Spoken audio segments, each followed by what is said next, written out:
পাকিস্তানের সাবেক অধিনায়ক শহীদ আফ্রিদি মনে করেন, আইসিসি টি-20 বিশ্বকাপ না খেলার সম্ভাব্য অবস্থান নিয়ে বাংলাদেশ ক্রিকেট বোর্ড বিসিবি যে বার্তা দিয়েছে সেটি নীতিগতভাবেই সঠিক ও সাহসী।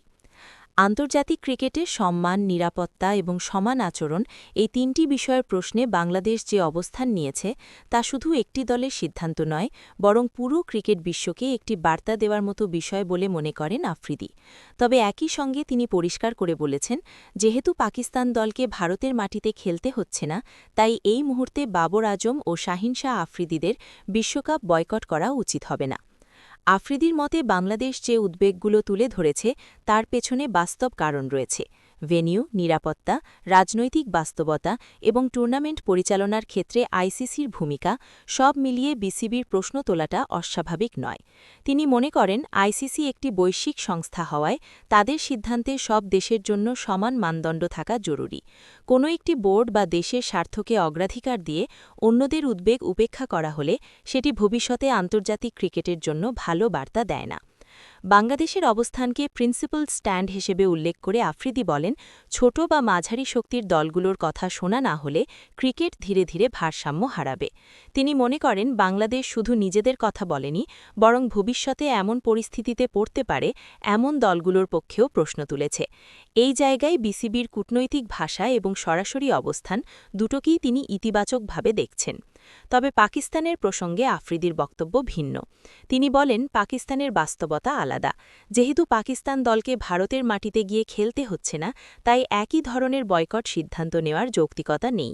বিশ্বকাপের মতো বড় মঞ্চে না খেললে খেলোয়াড়দের ক্যারিয়ার, বোর্ডের আর্থিক দিক এবং সমর্থকদের আবেগ সবকিছুর ওপর নেতিবাচক প্রভাব পড়তে পারে বলেও মন্তব্য করেন তিনি। আফ্রিদির মতে বয়কট সবসময় শেষ সমাধান হওয়া উচিত নয়। কখনো কখনো টেবিলে বসে আলোচনা, কূটনৈতিক চাপ এবং সম্মিলিত অবস্থান বেশি কার্যকর হয়। এই জায়গায় তিনি পাকিস্তান ক্রিকেট বোর্ডকে আহ্বান জানান, যেন তারা বিশ্বকাপ খেললেও বাংলাদেশের ন্যায্য দাবির পক্ষে কথা বলে। আইসিসি বোর্ড মিটিং, অনানুষ্ঠানিক আলোচনা কিংবা অন্যান্য ক্রিকেট বোর্ডের সঙ্গে সমন্বয়ের মাধ্যমে বাংলাদেশকে যতভাবে সম্ভব সমর্থন দেওয়ার জন্য পাকিস্তানের ভূমিকা গুরুত্বপূর্ণ হতে পারে বলে মনে করেন তিনি। আফ্রিদি আরও বলেন, দক্ষিণ এশিয়ার দেশগুলো অনেক বিষয়ে একে অপরের প্রতিদ্বন্দ্বী হলেও নীতিগত প্রশ্নে একসঙ্গে কথা বললে আইসিসির ওপর চাপ তৈরি হয়।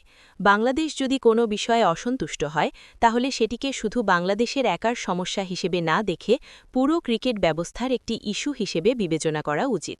পাকিস্তান যদি প্রকাশ্যে বা নীরবে বাংলাদেশের পাশে দাঁড়ায়, তাহলে সেটি শুধু দুই দেশের সম্পর্কই শক্ত করবে না, বরং আন্তর্জাতিক ক্রিকেট রাজনীতিতেও একটি ভারসাম্য তৈরি করবে।